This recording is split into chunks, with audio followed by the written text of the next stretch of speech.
Hello. It's been a while, hasn't it? I'm glad to be back. I'm glad to talk about what I've prepared for today because I don't just want to sit here and talk about things that I like. That was fun in the beginning, but now I want to do stuff. At the end of the day, I am a bit of a doer and a bit of a maker. And I'm also very curious. I think that's one of my main ingredients.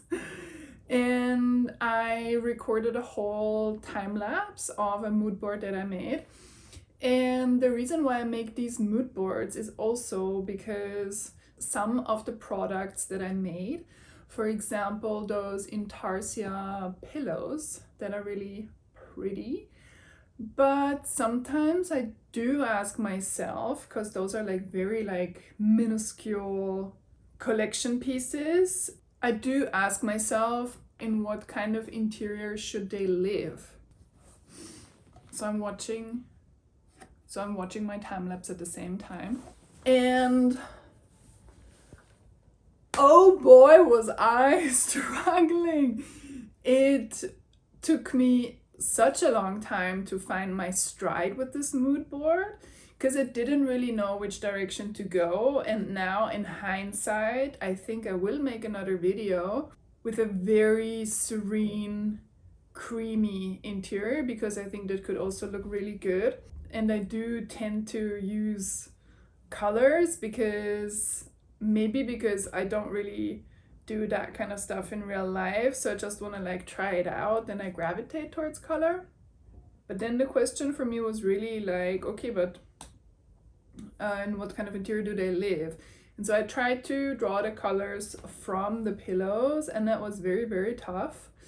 I also looked at some lilac, violet, or yellow living rooms that didn't give that much in my opinion, and so I tried to stay in a lighter kind of color palette, but still like joyful, but I didn't want it to feel heavy and I didn't want it to feel too crowded in terms of pattern, even though that's what I like to do. I tried a bunch of rugs, see what could fit with the lilac and the yellow, which is very hard. Like lilac and yellow, like what else? I think they go well together, but what else do you do? Like what other color can you mix in? That's really tough. I tried a green, and yeah, in the end I went with an orange just because like visually I don't find it disturbing. So I did leave the orange rug. Next thing I did was scouring for furniture. So I decided to also like go for a library.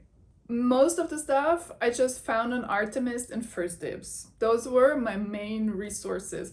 I didn't go on any like shops or anything, and I was a mess. Like in the beginning I was just like here and there and everywhere and nothing would really make sense.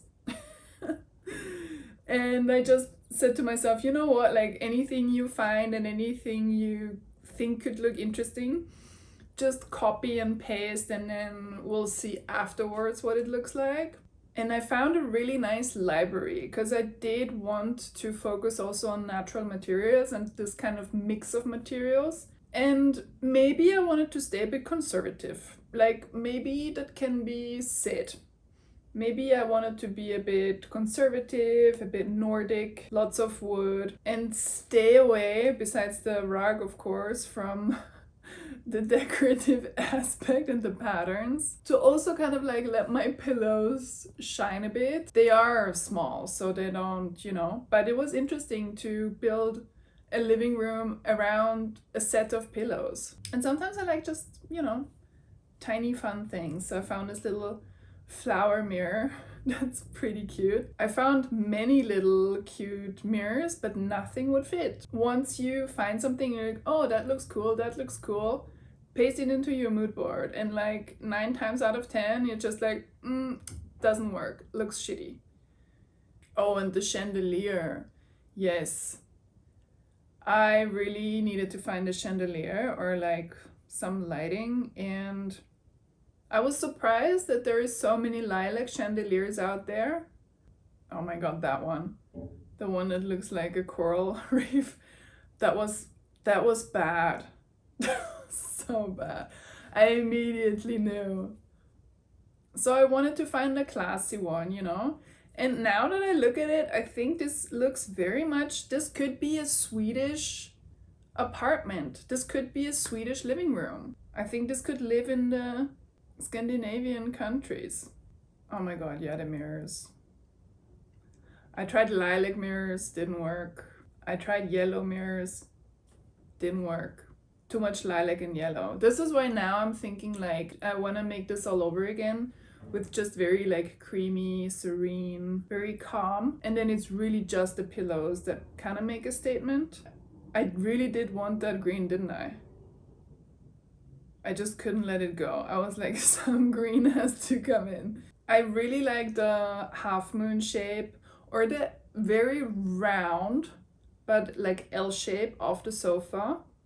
And then I wanted to mirror that with a bench that would go opposite and it would also be round.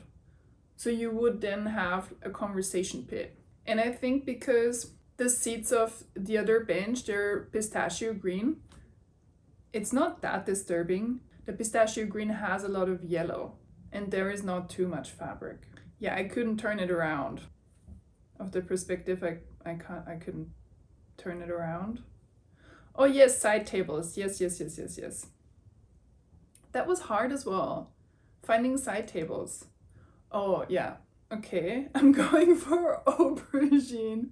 To have some lighter pieces and some darker pieces, I wanted to go for like, I didn't want to go black, but I wanted something dark.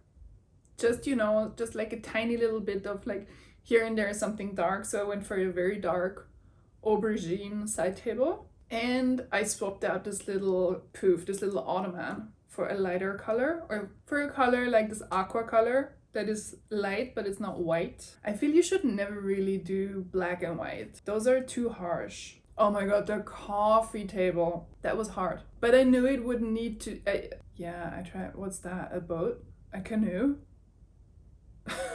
No, that canoe coffee table was horrible. Yeah, I didn't want to go for... I tried some solid ones, you know, like staying in the wood realm, but quickly realized it didn't work. It needed to be something transparent, like something in glass. Yeah, that one was good, but the blue didn't work. The blue was horrible. So then I just Googled if I could find it in a different color. And I did. I mean, obviously, you know, that coffee table green, that's debatable. It didn't need it to be green at all. Yeah, a lamp. Did I put in a lamp? Oh yeah, a lamp was really hard to find. Also, I didn't really know where to put it. Like, it was already a bit crowded. Or maybe the scale wasn't really that great. But it was more about the concept, you know? It was more about like, what materials can I put together all around my pillows? So I have to explain that those pillows, they're like a felted Intarsia knit. And they have a raw edge, so the edge is just cut raw. And I made 3 of those pillows in different sizes. In centimeters, the biggest one, the big one, it's 80 by 80 centimeters, and the smaller one is 50 by 80, and I made a tinier one that is 60 by 60. But I thought the two, you know, also because of the shape, I thought they were complementary. And I also, at the end, you will see there is also a blanket that I introduced because it's the same yarns, it's the same color. It's very luxurious. Those pillows are very luxurious. I only used alpaca, cashmere wool, and also some silk threads. So yes, and then I felted all of that, and that was a delight to assemble. And now they live at my agent in New York, in her showroom. So if you're in New York and you want to have a look at the pillows and you want to maybe acquire those pillows for a project, they are in New York. Yeah, I tried to see if I could find pillows that would complement my pillows to kind of, you know, make the sofa a bit more crowded with pillows. But that was awful. That was an awful attempt. I think it would look really nice if I had, maybe I'm gonna try this in the next video. I'm just gonna try a really big creamy couch, and I'm just gonna duplicate like the three pillow variations that I have, and I'm just gonna like put them everywhere. I think that could look really good, because then they really make a statement. Oh yes, this is here is the blanket. So I wanted to, because we don't have any armchairs, so I didn't know where to put it. I just let it live on the sideboard for a while. But that didn't make any sense. So I was like, okay, I need some armchairs and it needs to hang on an armchair. That was fun though. I did really enjoy to make this mood board, I have to say. Even though that I feel like the beginnings are always hard. And then, yeah, you just have to keep cool. You just have to trust the process. As silly as it sounds, you just need to trust the process.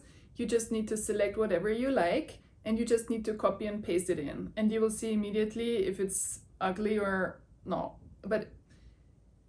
And if you're not sure, it's a no. But if it's right, you will know. You're like, yeah, I like that. But it's hard to know beforehand. This is why I love making those mood boards, because I can, try out a million things.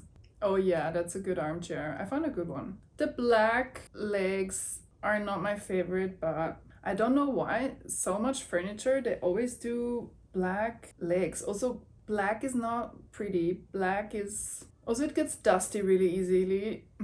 Yes! That's the flower lamp. It's so cute. It really needed that to make it a conversation bit, yeah. I mean, the bookshelf, it's a bit sad that it doesn't have any books, but you see what I mean.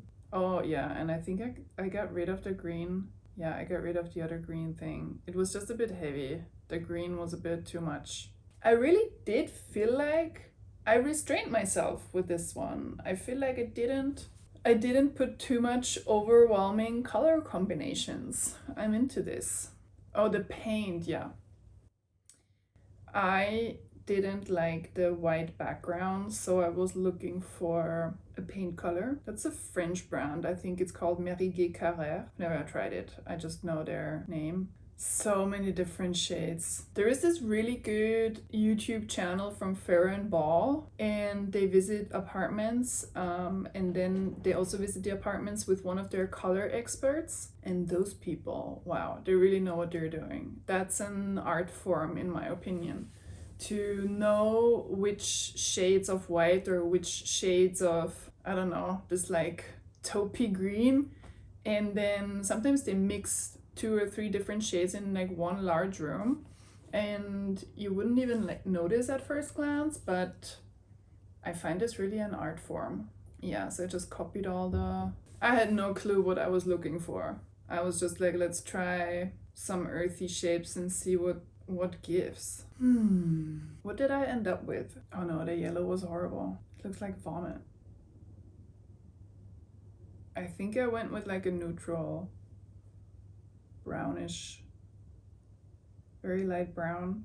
What am I looking for now? Oh yes.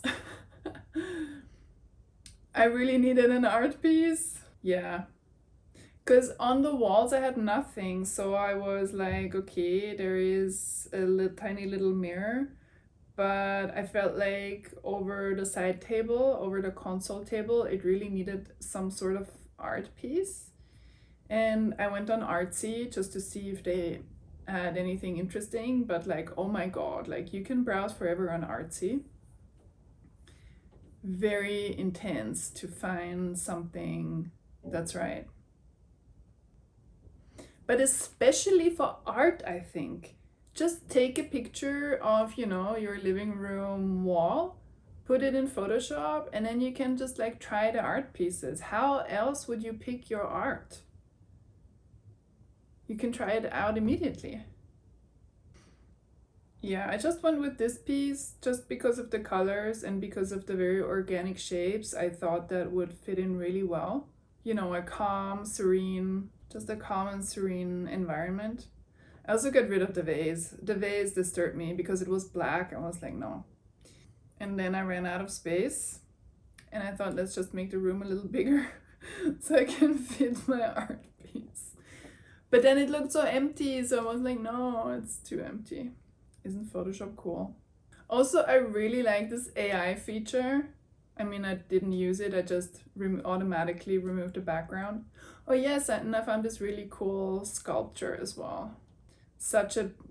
Much better replacement for the black like ceramic vessel. And I think we're coming to an end. So I'm just rearranging the furniture just to make it like visually look very, very, proportional, and that everything fits well into the frame. That's my mood board, quick and easy. So yeah, here we have the result. Beautiful, I'm happy with it, but let me know what you think. I really do think that I will experiment more with this pillow and blanket textile pieces, those finished products that I've made, to experiment what kind of environments and color stories they could go well with. You can also send me inspiration if you want, like if you feel like sending me inspiration or interior color stories that you think could go well with those pillows, please go ahead. I'm up for it. My email address is really simple. It's hello@ninadorfer.com. That's our general email, and anything is welcome. So this was it for today. Thank you so much for watching. I appreciate it, and I see you next time.